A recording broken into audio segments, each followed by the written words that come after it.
Bonjour et bon réveil matinal, bien-aimé de Dieu. Que Dieu te bénisse, que Dieu vous bénisse, qu'il vous porte dans son cœur en cette matinée, au nom de son bien-aimé Fils, le Seigneur Jésus-Christ. Je rends grâce à Dieu en cette matinée pour le privilège qui m'échoit de partager avec vous une méditation de Proverbes chapitre 30, du verset 5 au verset 6, qui dit, je cite, « Toute parole de Dieu est éprouvée. Il est un bouclier pour ceux qui cherchent en lui un refuge. N'ajoutez rien à ses paroles, de peur qu'il ne te reprenne et que tu ne sois trouvé menteur. » Je recite Proverbe 30, du verset 5 au verset 6. « Toute parole de Dieu est éprouvée. Il est un bouclier pour ceux qui cherchent en lui un refuge. » Verset 6. « N'ajoute rien à ses paroles, de peur qu'il ne te reprenne et que tu ne sois trouvé menteur. » Fin des citations. Selon le contexte, Proverbe chapitre 30, du verset 5 au verset 6, affirme de manière implicite que la parole de Dieu seule produit des résultats et que toute autre chose produit des conséquences. Toute parole de Dieu est éprouvée, du grec dokimos, qui veut dire accepter, particulièrement pour les pièces de monnaie. De pièces de monnaie, vous pouvez avoir l'histoire de Donald Barnhouse, qui dit que dans le monde ancien, il n'y avait pas de nos systèmes bancaires actuels et toute la monnaie était en métal. Ce métal était fondu, versé dans des moules. Après le démoulage, il était nécessaire d'enlever les bavures. De nombreuses personnes les rognaient soigneusement pour récupérer le métal. Et en un siècle, plus de 90 lois ont été promulguées à Athènes pour arrêter la pratique du rognage des pièces en circulation. Il existait quelques changeurs intègres qui n'acceptaient pas de fausses monnaies et qui ne mettaient en circulation que des pièces du bon poids. On appelait ces hommes des dokimos, ou approuvés, c'est-à-dire dignes de confiance. Dire donc que la parole de Dieu est éprouvée, c'est certifier qu'elle est digne de confiance, affinée, épurée. C'est aussi le point de vue de Jésus-Christ en Jean 17, 17 qui dit « Sanctifie-les par ta vérité, ta parole est la vérité. » Chers auditeurs, cette parole est un bouclier pour ceux qui la prennent comme abri. Ceux qui s'efforcent de la mettre en pratique ne sont point confus. C'est quand on met la parole de Dieu en pratique qu'on s'aperçoit qu'elle est vraie et qu'elle produit de bons résultats. Malheureusement, ceux qui l'écoutent ou qui la lisent, tout simplement en se trompant eux-mêmes par de faux raisonnements, comme l'affirme Jacques dans son épître, ne peuvent pas expérimenter l'exactitude de ces principes. Vous voyez? Et il est dit, n'ajoutez rien à ces paroles. N'ajoutez rien à ces paroles et de même n'y retranchez rien. Il ne faut rien ajouter à la parole de Dieu.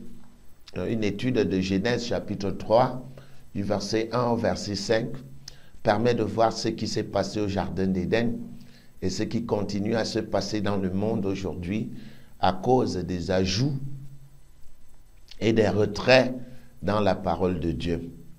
En Genèse 2, du verset 16 au verset 17, la version Darby, il est écrit, je cite, suivez attentivement, « L'Éternel Dieu commanda à l'homme, disant, tu mangeras librement de tout arbre du jardin. » Verset 17, « Mais de l'arbre de la connaissance du bien et du mal, tu n'en mangeras pas, car le jour où tu en mangeras, tu mourras certainement. » J'aime bien cette version parce qu'elle est précise.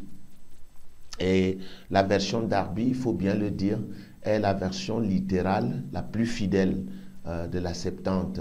La Septante étant la première traduction de la Bible hébraïque en une langue étrangère, c'est-à-dire la langue grecque. Donc, toutes les versions aujourd'hui qui sont pratiquement en langue française sont traduites de la Septante.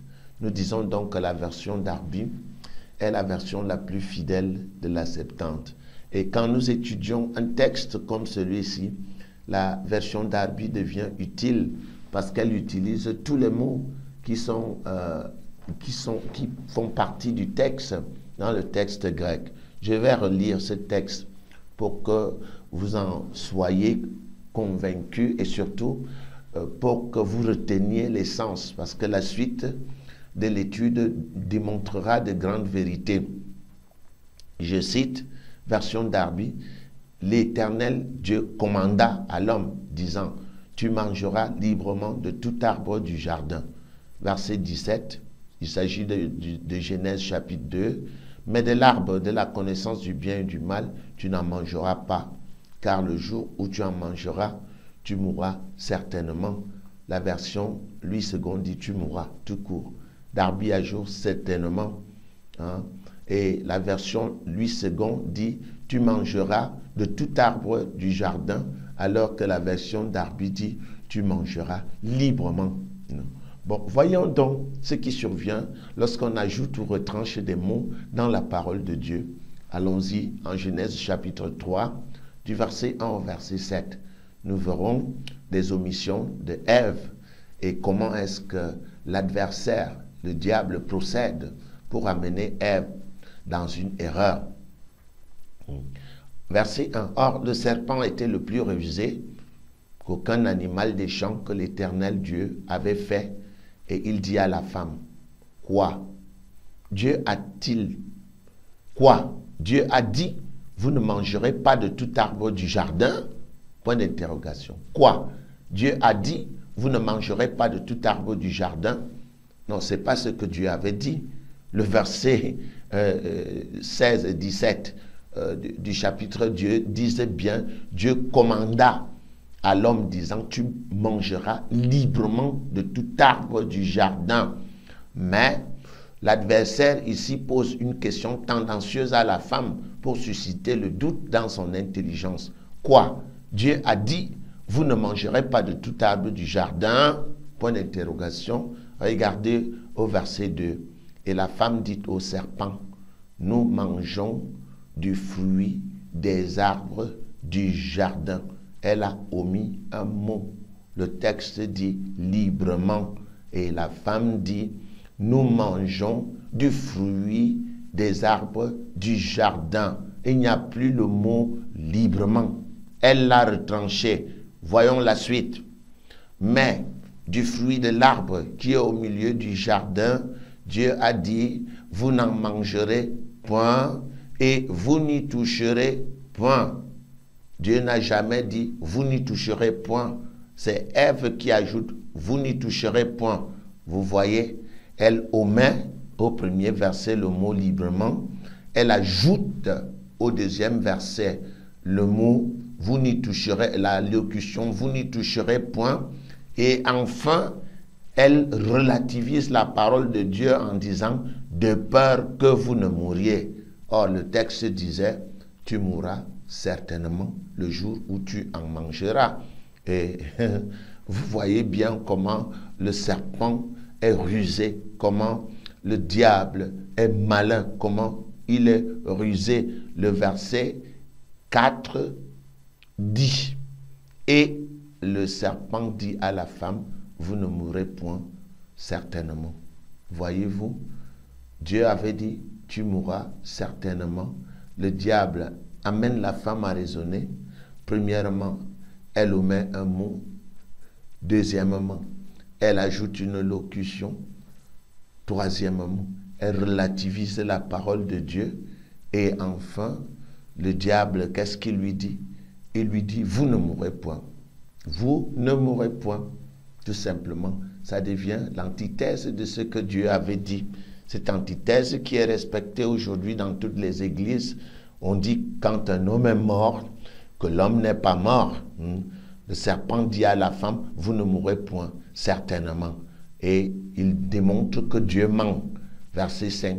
Car Dieu sait qu'au jour où vous en mangerez, vos yeux seront ouverts et vous serez comme des dieux, connaissant le bien et le mal. En cela, il dit vrai. Il n'y a qu'à rentrer dans le milieu universitaire aujourd'hui. Tout le monde pense détenir la vérité. Vous serez comme des dieux, connaissant le bien ou le mal. Hein? La femme vit que l'arbre était bon à manger et qu'il était un plaisir pour les yeux et que l'arbre était désirable pour rendre intelligent, et elle prit de son fruit et en mangea, et elle en donna aussi à son mari pour qu'il en mangeât avec elle, et il en mangea. Voilà un commandement strict qui devient une supputation de peur que peut-être que un commandement clair qui devient une approximation de peur qu'on doute, on n'est plus du tout certain, et l'adversaire amène une thèse, devient l'antithèse. Tu mourras certainement, devient tu ne mourras pas. Dieu sait que vous serez comme des dieux. Voyez-vous, c'est ce qui arrive lorsqu'on ajoute ou qu'on retanche à la parole de Dieu. Alors, revenant à notre méditation de ce matin, une merveilleuse méditation qui dit bien ce qu'elle veut dire. Toute parole de Dieu est éprouvée. Il est un bouclier pour ceux qui cherchent en lui un refuge. N'ajoutez rien à ces paroles de peur qu'ils ne te reprennent et que tu ne sois trouvé menteur. N'ajoute rien à ces paroles. Voilà, nous lisons la Bible et nous croyons que les mots de la Bible sont vrais, que l'ordre des mots est vrai, que Dieu n'est pas un homme pour mentir et qu'il a dit bien ce qu'il veut dire quand il le dit, comme il le dit, pourquoi il le dit, à qui il le dit, où il le dit. Alors, bon appétit et bonne méditation, que votre journée soit une journée de bénédiction, d'amour et de succès. Je vous aime.